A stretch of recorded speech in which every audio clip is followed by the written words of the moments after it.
Hello everyone, welcome or welcome back to the channel. My name is Kansha Verma and today we are going to do 5th chapter, that is magnetism and matter. So let's begin.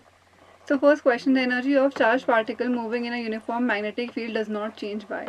So जो force होता है magnetic field में, अगर उसे uniform magnetic field में रखते हैं, that always act in perpendicular direction in the motion of charge. As a result जो work done होता है magnetic field में वो क्या ज़्यादा जीरो हो जाता है, इसलिए इसकी energy क्या होती है, चेंज नहीं होती है. फिर नेक्स्ट है सेकंड क्वेश्चन, इसमें एक इलेक्ट्रॉन दे रखा है आपको ग्राउंड स्टेट में हाइड्रोजन एटम का, वो रिवॉल्व कर रहा है एंटी क्लॉकवाइज एक सर्कुलर ऑर्बिट में, मतलब ऐसे करके उसका सर्कुलर ऑर्बिट है. ठीक है. The atom is place normal to the electron making an angle. अब इसमें जो थीटा की वैल्यू कितनी दे रखी है, 30 दे रखी है. इन द मैग्नेटिक फील्ड आपको टॉर्क फाइंड करना है. ठीक है. तो जो टॉर्क का फॉर्मूला होता है सबसे पहले वो याला रहता है, torque is equals to M B sine theta. ठीक है, क्योंकि नॉर्मली हम टॉर्क को क्या लिखते हैं, torque is equals to M cross B के फॉर्म में लेते हैं. जब क्रॉस प्रोडक्ट आता है तो क्या आता है, साइन थीटा आ जाता है. ठीक है. अब जो एम होता है, अगर इलेक्ट्रॉन्स की केस में हम बात करें तो उसकी वैल्यू ये रहती है ई एच अपॉन 4 पाई ई. ठीक है. यहाँ पे ई क्या है, इलेक्ट्रॉन का चार्ज है. एच क्या है, यहाँ पे प्लैंक कांस्टेंट है. 4 आपको पता है एक नंबर ऑलरेडी है. पाई की वैल्यू पता है 22/7 या फिर 3.14 आप ले सकते हो. एम ही हो गया यहाँ पे मास ऑफ इलेक्ट्रॉन. ठीक है. इस एम को आपने यहाँ पे रिप्लेस कर दिया है, बी को रिप्लेस कर दिया और साइन 30 रिप्लेस कर दिया. साइन 30 की वैल्यू कितनी होती है, 1/2 होती है. ठीक है. उन सब वैल्यू को रिप्लेस करें तो ये आपका आंसर आ गया. तो यही टॉर्क है, क्योंकि बाकी वैल्यूज आपको क्या है, नहीं दे रखी है. ठीक है. Moving on to third question, a vector needs 3 quantities for its specification. Name the 3 independent quantities conventionally use to specify the earth magnetic field. और अर्थ की मैग्नेटिक फील्ड को डिफाइन करने के लिए 3 क्वांटिटीज चाहिए होती हैं. मैग्नेटिक डिक्लिनेशन चाहिए होता है, एंगल ऑफ डिप चाहिए होता है, हॉरिजॉन्टल कंपोनेंट चाहिए होता है जो अर्थ की मैग्नेटिक फील्ड का होता है. फिर नेक्स्ट है फोर्थ वाला, एक्लूसिव वुंड सोलेनॉइड दे रखा है आपको, जिसे टर्न्स दे रखे हैं. अब ये अगर आप यहाँ पे देख रहे हो 2-3 नंबर्स दे रखे हैं, दैट मींस न्यूमेरिकल क्वेश्चन है. सो यू कैन राइट जो एन है वो कितना है, 800 होगा, क्योंकि ये नंबर ऑफ टर्न्स की बात कर रहा है. एरिया की अगर बात करें तो कितना दे रखा है, 2.5 into 10⁻⁻4 metre square. Metre square दे रखा है तो आपको कन्वर्ट करने की जरूरत नहीं है. सेंटीमीटर मिलीमीटर दिया था, then you have to convert. Current carry कर रहा है वो आई, तो आई की वैल्यू हो गई 3 है. ठीक है. अब explain the sense in which the solenoid acts as a bar magnetic or which magnetic moment is associated with it. तो मैग्नेटिक मोमेंट का फॉर्मूला क्या हो जाता है इसमें, I-N-A हो जाता है. ठीक है, मैग्नेटिक मोमेंट का. तो इसमें I की वैल्यू ऑलरेडी पता है 3, N पता है आपको 800 और यहाँ पे पता है 2.5 इंटू 10⁻⁻4. इसको आप सॉल्व कर दोगे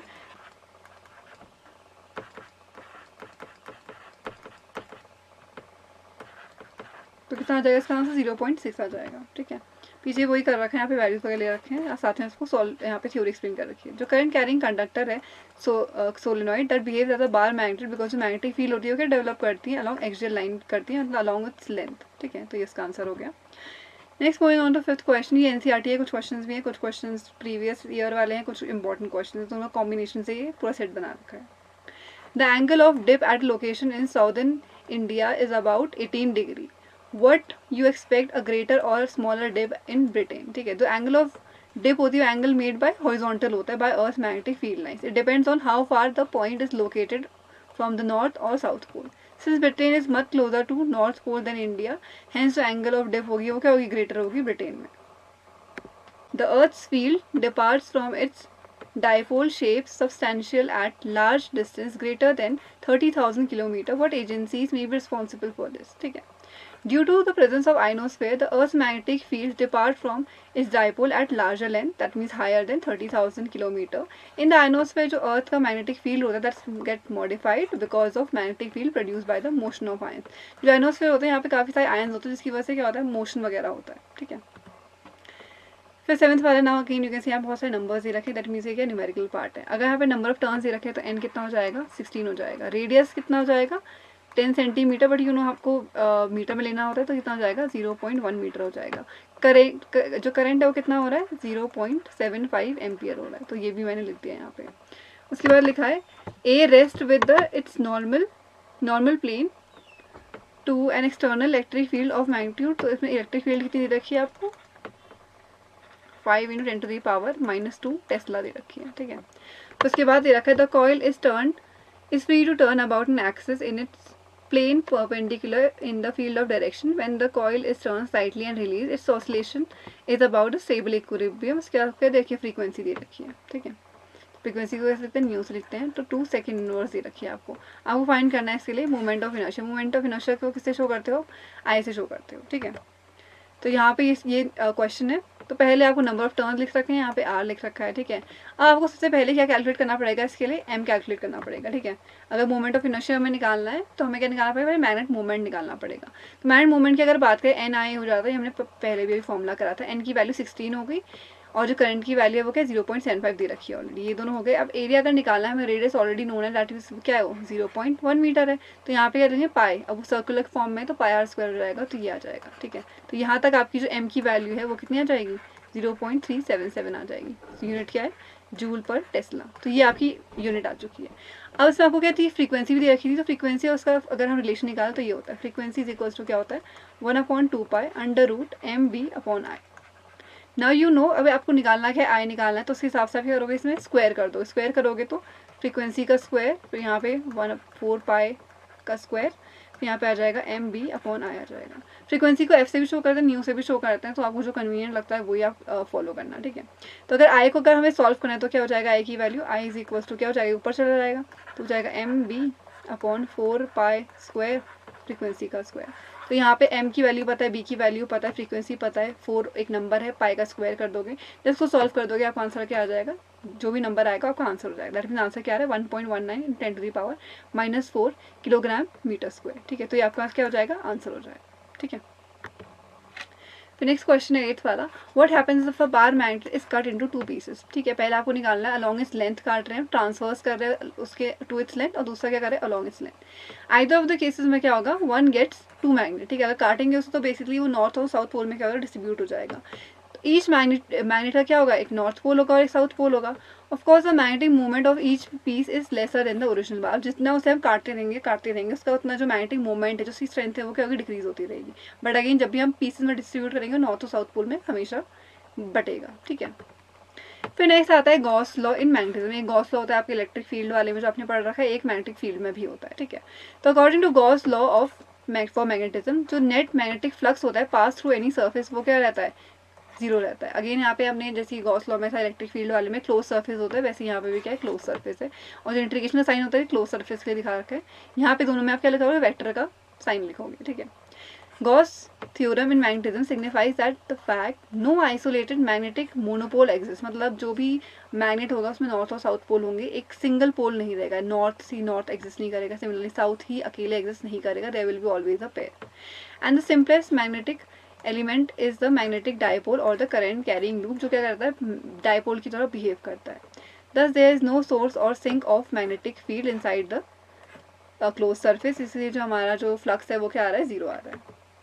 फिर 10th वाला है, what does negative value of magnetic susceptibility signifies, मतलब अगर नेगेटिव ससेप्टिबिलिटी आ रही है तो उसके बारे या मटेरियल के बारे में क्या डिफाइन कर सकते हो। अगर नेगेटिव वैल्यू आ रही है तो वो क्या सिग्निफाई करता है, that magnetisation developed in the material is in opposite direction, मतलब अगर हमने मैग्नेटिक फील्ड अप्लाई कर रखी है तो जो मैग्नेटिक ससेप्टिबिलिटी है वो क्या है ऑपोजिट डायरेक्शन में आ रही है। मतलब अगर हम किसी को एक्सटर्नल सप्लाई कर रहे हैं मैग्नेटिक फील्ड का, तो जो मैग्नेटाइजेशन हो रहा है वो ऑपोजिट डायरेक्शन में हो जा रहा है, ठीक है। इन अदर वर्ड्स जो है जो नेगेटिव वैल्यू है ससेप्टिबिलिटी की, वो बता रही है कि जो वैल्यू है मैग्नेटिक फील्ड की वो स्लाइटली क्या होगी, रिड्यूस हो चुकी है due to presence of material, मतलब मटेरियल ऐड करने के बाद जो उसकी फील्ड लाइंस वगैरह थी वो क्या हो गई, थोड़ी रिड्यूस हो चुकी हैं। फिर नेक्स्ट 11th वाला, why should the material used for a permanent magnet have high coercivity, क्यों नहीं चाहिए, a material used for making a permanent magnet should have high coercivity so that the magnetisation is not erased by stray magnetic field, मतलब जो एक्सटेरिया हमारे जो extra magnetic field आते हैं उनकी वजह से वो इरेज ना हो, और टेम्परेचर फ्लक्चुएशन है या फिर माइनर मैकेनिकल डैमेज है वो क्या हो ना हो, ठीक है। Next moving on to 12th question, आपको इसमें 3 करेक्टरिस्टिक्स निकालने हैं। Ferromagnetic substance should produce if it is use to make permanent magnet, इसके साथ साथ आपको एग्जाम्पल भी देने हैं। जो फेरोमैग्नेटिक मटीरियल्स होते हैं आपके, उसमें क्या होता है परमानेंट मैग्नेट के लिए डिज़ाइन किए जाते हैं, जिसकी हाई कोर्सेबिलिटी होती है, हाई परमिएबिलिटी होती है, हाई रिटेंटिविटी होती है। इसमें आता है स्टील, कोबाल्ट और सर्टेन अलॉयज जैसे कि एल्निको और टिकोनल, ठीक है। ये आपके क्या होते हैं परमानेंट मेटल के मैग्नेट के काम आते हैं, ठीक है। इसमें क्वेश्चन भी बहुत रिपीट होता है कि स्टील को क्यों यूज़ करते हैं एंड ऑल दैट, ठीक है। फिर 13th वाला है, एक फ्रीली सस्पेंडेड मैग्नेट जो है ऑलवेज पॉइंट ऑन नॉर्थ और साउथ, ये हमेशा ही करता है क्योंकि हमें पता है कि अर्थ क्या करता है, ये लार्ज बार मैग्नेट की तरह बिहेव करता है, जिसका एक पोल क्या होता है मैग्नेटिक नॉर्थ पोल होता है, जो ही क्या होता है जोग्राफिकल साउथ पोल के साइड में रहता है। अब नॉर्मली हमारा नॉर्थ और जो साउथ है जो हम नॉर्मली पढ़ते हैं वो जोग्राफिकल के अकॉर्डिंग पढ़ते हैं, तो जहाँ पे जोग्राफिकल हमारा साउथ पोल है वहाँ पे मैग्नेटिक नॉर्थ पोल जनरेट होता है, ठीक है। सिमिलरली अगर जहाँ पे साउथ का मैग्नेटिक पोल है वहाँ पे जोग्राफिकल का क्या होगा, नॉर्थ पोल रहेगा। तो जो फ्री सस्पेंडेड मैग्नेट है वो क्या करेगा, हमेशा नॉर्थ और साउथ डायरेक्शन में पॉइंट करता है due to the force of attraction that is experienced by it due to opposite poles of the earth magnet. फिर 17th वाला, what do you mean by neutral point in context of magnetic field, ठीक है। जो neutral point होता है वो एक point होता है जहाँ पे मैग्नेटिक फील्ड जो होती है under the combination effect of two magnetic dipole वो क्या रहती है, जीरो रहती है। Alternately we can have neutral point near a magnet where field of magnet is nullified by the earth magnetic field, तो इसलिए वहाँ पे जो फील्ड हो जाएगी वो क्या हो जाएगी, जीरो हो जाएगी। न्यूट्रल पॉइंट में क्या होता है, कंपास भी कोई भी डिफ्लेक्शन शो नहीं करता है, ठीक है। देन है 18th वाला, what do you mean bye dynamo effect. जो डायनोमो इफेक्ट होता है हमारे मैग्नेटिक फील्ड में वो क्या होता है, in the outer core of earth जिसमें there is a connective motion of metallic mostly of iron and nickel. Iron और निकल का क्या रहता है, मेनली वहाँ पे रहता है, और जो फ्लूइड आयन होता है वो प्रेजेंट होता है अर्थ के आउटर कोर में। Due to this convention motion of ions and electric current established over there, ठीक है। आयन्स फ्रीली होते हैं तो मूव करते हैं, आयन की वजह से कभी कभी क्या होता है, करंट जनरेट हो जाता है वहाँ पे। जो मैग्नेटिक फील्ड होती है अर्थ की that is due to electrical current loops, the production of electric current due to connective motion of liquid metal ion is called dynamo effect. यही रिस्पॉन्सिबल रहता है हमारे अर्थ की मैग्नेटिक फील्ड के लिए। I hope this is clear. मैं दोबारा explain कर देती हूँ। जो आउटर कोर है उसमें निकल और आयरन रहता है और वहाँ पे फ्लूइड आयरन प्रेजेंट होता है जिसकी वजह से करंट जनरेट हो जाता है। जो मैग्नेटिक फील्ड होती है वो किसी वजह से होता है, इलेक्ट्रिकल करंट लूप्स की वजह से होता है। इन्हीं कनेक्टिव मोशन जो होता है आपके लिक्विड मेटल का वही रिस्पॉन्सिबल रहता है इस डायनोमो इफेक्ट के लिए। ओके, फिर 19th वाला है, जो रिटेंटिविटी होती है और कोर्सिविटी जो होती है मैग्नेटिक मटेरियल्स की वो क्या होती है। रिटेंटिविटी की अगर बात करें वो क्या होती है, मैग्नेटिक स्पीशी है that is the measure of magnetic field are retained by specimen when external magnetising intensity is remove. अगर हम कोई इंटेंसिटी हमने अप्लाई कर रखी है उसको हम रिमूव कर देंगे तो वो रिटेंटिविटी कितनी देर तक वो रिटेन कर पा रहा है, वो रिटेंटिविटी होगी, ठीक है।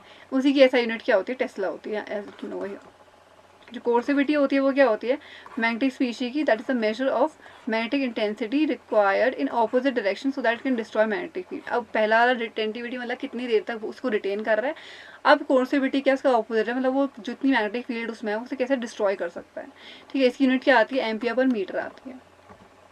फिर नेक्स्ट 20th क्वेश्चन, जो मैग्नेटिक फील्ड है that arises due to charge in motion. Okay, can a system have magnetic moment even though उसका नेट चार्ज जीरो है, येस इट इज पॉसिबल।